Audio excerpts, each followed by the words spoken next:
Hello, everybody, and welcome to another episode of United Talks podcast. It's your host, DJ Pablo, as always, and I'm here to bring you a deep dive into the match review between um, Manchester United and Ipswich Town. Manchester United was away in this game, and it was the first game for Ruben Amorim as Manchester United head coach, and he ended in a 1-1 draw against Ipswich Town at Portman Road as the home side battled back to cancel out an early Marcus Rashford goal. Um, Don't forget to like, share, and subscribe, and hit the notification bell. Smash the like button so that we can grow as a channel. God bless you as you do so. So first, we're gonna talk about the first half and how it all went. It was a game of chess and tactics and things happening like with a tactical breakdown of the entire game. Basically, both managers testing each other's mettle. For me, I felt like Ruben Amorim used this game to test out how he would play and his structure, and also kind of like, with no disrespect to Ipswich Town, a warm up game or like a preseason. He wanted more from his team, but overall, um, it was a game that was more of trying to figure out where everybody is to know who's going to be on his starting lineup. And one thing I know for a fact is come Thursday against Bodo Glimt at home, we would also see a test of other players and how they fit into this team. But one thing I'm going to say is that the first half was blistering at the first minute, um, and then later on became frustration for both teams, especially for Manchester United. United couldn't have asked for a better start to the game just 2 minutes in.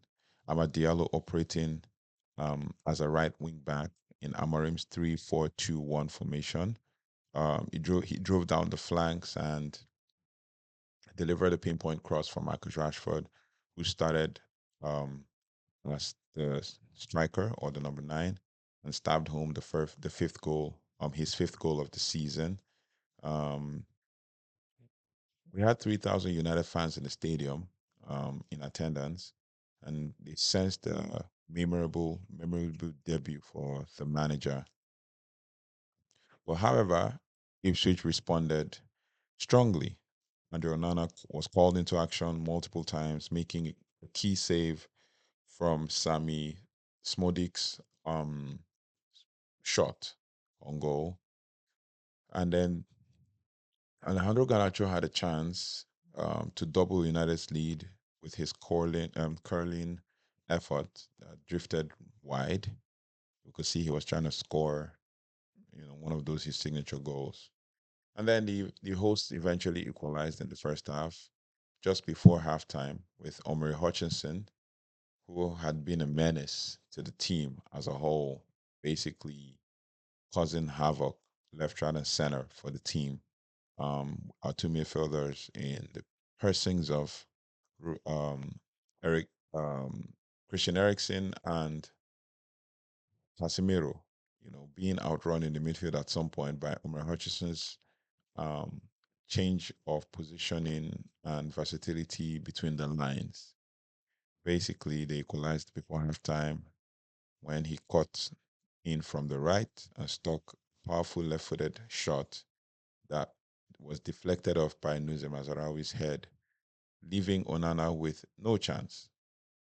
So it was a deserved reward for Ipswich's persistence. And basically, the team went into the break at level at 1-1, right? Well, for the second half, United started, obviously, as fast as they started in the first half, nearly repeated their lightning start from Ganacho's early shot. Um, we tested Ipswich's goalkeeper, um, Murik. But the effort was carried away, and the match then settled into a tense back and forth, and both teams trying to create chances. Onana once again came to United's rescue, denying Liam Delap, who was a menace and who made me kind of dislike him because of what he did to Nuse Mazarawi by shoving him in the back and still trash talking him, and thereby causing uh, response back. But I was surprised that the referee didn't give him a yellow card for that because he didn't even have a chance to get that ball. But he came close to scoring, and Bruno Fernandez also combined beautifully on the edge of the box, but Ipswich's defense held them firm due to a certain O'Shea being a troublesome centre back. Um, but then, what more can we say? Amorim turned to his bench for inspiration, right? Bringing on Luke Shaw, which was a good positive for him coming back from injury after a really long time out, 9 months, and then Manuel Ugarte. Rasmus Højlund and Joshua Zexi also joined the fray later in the half, but despite changes, United struggled to break down Ipswich's resolute defense, right? And later, efforts from Bruno Fernandes, Xerxes, and and other players failed to hit target, while Ipswich's Connor Chaplin nearly snatched the winner, missing from a Jack Clark cutback. Ahmad's final minute attempt was blocked as well, leaving um, United with a point at the start of Ruben Amorim's era. Um, Basically, it was a bright start for Marcus Rashford to showcase the tactical setup of Ruben Amorim, who started with three defenders at the back. Surprisingly, beat me to my prediction. I predicted a 4-3-3, but he stuck to his guns and he said in his interview, it is either our way or no way. So we must play our way. So our way is three at the back, four across midfield, two tens and one striker. So it was a good tactical setup. We could see that it was fluid. Yeah, everybody was overthinking things and everybody was trying to, you know, figure out themselves. And it seemed like because everybody needed to know where they were, people like Casemiro was trying one touch passes because he expects that certain players are there, right? Um, but Ipswich were so resilient, right? The Tractor Boys, led by Kieran McKenna, showed their mettle and deserved the equalizer. But Onana also was brilliant once again. 5 clean sheets, top in the Premier League. Um, his top in the Premier League, and he made some multiple crucial saves to keep the game level. He has come on leaps and bounds and showed us why he has been the number one goalkeeper, um, basically. But also, like I said earlier, injury boosts for Luke Shaw, Mason Mount, and also having Tyre Malacia on the bench as well, which offers hope for future games, right? Luke Shaw came in as a sub and played at left center back in the place of Johnny Evans. And then we had Rasmus Højlund coming for Rashford, and we also had Joshua Zirkzee coming for Garnacho. Zirkzee playing as a 10 or a 9.5, as the case may be, which saw a unique setup with Bruno being kind of withdrawn to the midfield to play alongside Manuel Gatti, more controlled, but still quick passing, quick transition. And the standout player for me was Amad Diallo. I'm trying to make a video for him, a player profile video for Amad Diallo, to dive deep into his progress and his rise um, into the United setup and into being coming of age. I mean, this season was supposed to be his season to shine, despite being on loan at different clubs like Rangers and Sunderland.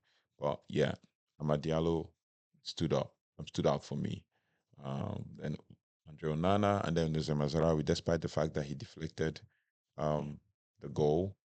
But he came up leaps and bounds and shone through as a United player as always. So basically, goals from Rashford and Hutchinson kept the game at 1-1.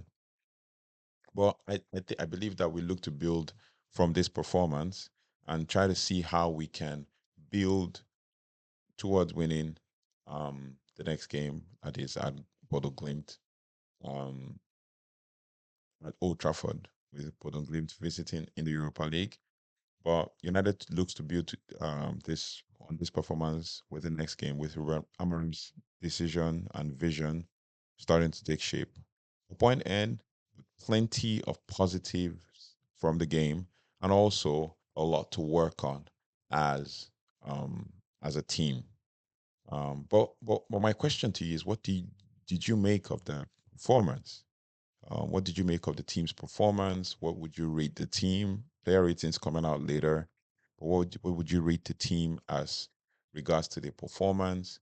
And it was also a unique game in the sense that Ruben Amorim is only the second Premier League manager to score an early for with the team scoring an early goal in the first um, minute or first 2 minutes. The last was also a former Manchester United manager in the person of David Moyes in 2002 with Everton in his Premier League start. So, yes, we look to build on this performance, but I would ask again and appeal to Manchester United fans to temper the expectations for the team and allow us to build and gel. For me, I've been saying this for a long time that certain players who have just been signed have not gelled yet. They've not even like built up momentum, but they're getting there. So we need to give them we need to give them time. We need to be patient with them, patient with this manager and back the manager.